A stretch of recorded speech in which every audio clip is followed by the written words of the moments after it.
আসসালামু আলাইকুম বন্ধুরা, সবাই কেমন আছেন? আজকে একটা গুরুত্বপূর্ণ বিষয় নিয়ে আপনাদের মাঝে এসেছি।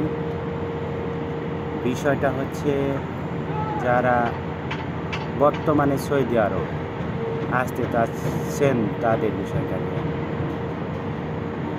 তো বর্তমানে যে সৌদি আরবের অবস্থা, এই অবস্থাতে বিদেশ আসা আমার মতে না আসাই ভালো। কেননা যারা বিদেশ আসতে চাচ্ছেন সৌদি আরবে, আর আরেকটা বিষয় হলো, যাদের নিজস্ব লোক আছে সৌদি আরবে তারা আসতে পারবেন, কোনো সমস্যা নেই। তো দুইটা বিষয়, একটা বিষয় যাদের নিজস্ব লোকজন আছে তারা আসতে পারবেন, আর যাদের নিজস্ব লোকজন নেই তারা না আসলেই ভালো। কেন না আসলেই ভালো? যাদের নিজস্ব লোক নেই তাদের বিষয়টা নিয়ে আগে আলাপ করি। তাদের বিষয়টা হচ্ছে, সৌদি আরব যখন নতুন একজন লোক আসে, কোনো দালালের মাধ্যমে বাংলাদেশ থেকে পাঠিয়ে দিল, বিদেশে আসে হয়তো রিসিভ করে নিয়ে আসলো এয়ারপোর্ট থেকে, কাজে লাগিয়ে দেওয়ার মতো এমনটা কেউ নেই। তাদের দুঃখ কষ্ট যে কত বড়, আসা পরে সে বুঝতে পারবে, না আসলে বুঝতে পারবে না। হয়তো অনেকের বন্ধু আছে, সমস্যা নাই, নিয়ে আসলে আমি কাজে লাগাই দিব।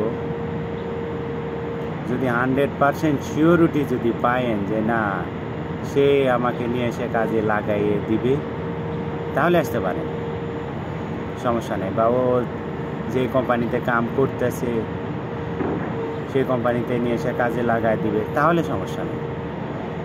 কিন্তু যদি এই কাজে লাগিয়ে দেওয়ার মতো যদি লোক না থাকে, তার কষ্ট এখানে সৌদি আরব এসে থাকা, খাওয়া এবং কাজ, এই বিষয়গুলো তার জন্য যে কত কষ্ট আর কত ভয়াবহ, শুধু সেই বুঝতে পারবে এখানে আসার পরে, তাছাড়া কেউ বুঝতে পারবে না। আর যাদের এখানে নিজস্ব লোক আছে, আসলেই কাজে লাগাই দিবে, তাদের জন্য সমস্যা নেই। কেন সমস্যা নেই? এখানে আসার পরে রিসিভ করে নিয়ে আসলো এয়ারপোর্ট থেকে, বাসায় রাখলো 1 দিন 2 দিন 4 দিন 5 দিন, সমস্যা নেই। থাকার টেনশন নেই, খাওয়ার টেনশন নেই। তারপরে দেখে একটা কাজে লাগাই দিল, কোনো সমস্যা নেই। মাস শেষে হয়তো 1 মাস নয়, 2 মাস না হয় 3 মাস পরে বেতন পাবে। কারণ ও জানে নিয়ে আসতেছে, এক জাত কাজে লাগিয়ে দিবে, সেজন্য ওর জন্য সমস্যা নেই। কিন্তু যার কেউ নেই এখানে, তার জন্যে অনেক বড় সমস্যা, কাজের সমস্যা, কাজ খুঁজে পাওয়া যায় না। আর নিজস্ব লোক না থাকলে একজনে এসে বললো যে ভাই আমার কাজ নেই, আমাকে একটু কাজে লাগান, সেরকম অবস্থাও থাকে না। সেই জন্য বলছি, যাদের নিজস্ব লোকজন আছে জেনে শুনে তারা আসতে পারেন বিদেশ। নেই না তো যাদের নিজস্ব লোক নেই তাদের না আসাই ভালো। কারণ এসে কাজ খুঁজে পাবে না, তাদের একটা টেনশান, হয়তো দেশের থেকে আসতেছে অনেক টাকা পয়সা ঋণ করে, তারা একটা বড় বিপদের মধ্যে পড়ে যায়। মানসিক একটা চাপ যে আমার কাজ নেই, এরপরে দেশের থেকে একটা চাপ। আমাদের তেমন না যে নিজের বাবার টাকা আছে সেখান থেকে আমরা টাকা নিয়ে বিদেশে এসে পড়ি।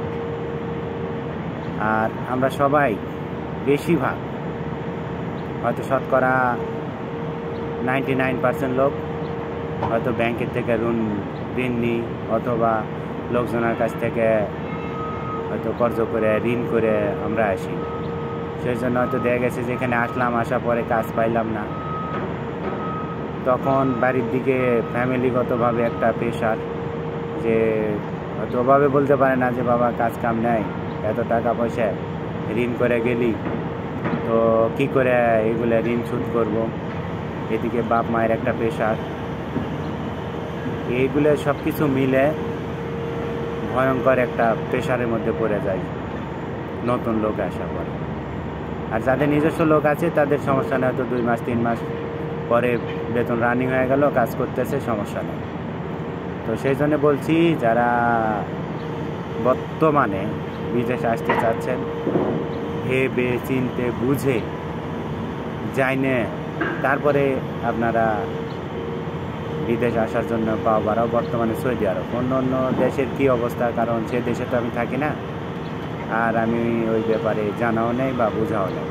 তবে আমি সৌদি আরব আছি, সৌদি আরবের ব্যাপারে আমি জানি, বুঝি, সেই জন্য আমি বললাম। তো ভাই, ভিডিও দেখে যদি কাউরে খারাপ মনে হয়, যে খারাপ না, এটা বাস্তব না, তো ভাই ভিডিও দেখার দরকার নেই, এড়িয়ে যান। আর ভিডিওতে কেউ গালি দিবেন না, যদি আপনার ভালো না লাগে এড়িয়ে যান, সমস্যা নেই। আর যদি ভালো যদি মনে হয় যে না ভাই কথা বলছে বাস্তব, তাহলে ভেবে দেখবেন। তো সবাই ভালো থাকবেন ইনশাআল্লাহ, আর সবাই আমার জন্য দোয়া করবেন, আমি যেন ভালো থাকতে পারি আর সতর্কমূলক আরও ভিডিও বানিয়ে আপনাদের মাঝে উপস্থিত হতে পারি। ওকে বন্ধুরা, আসসালামু আলাইকুম।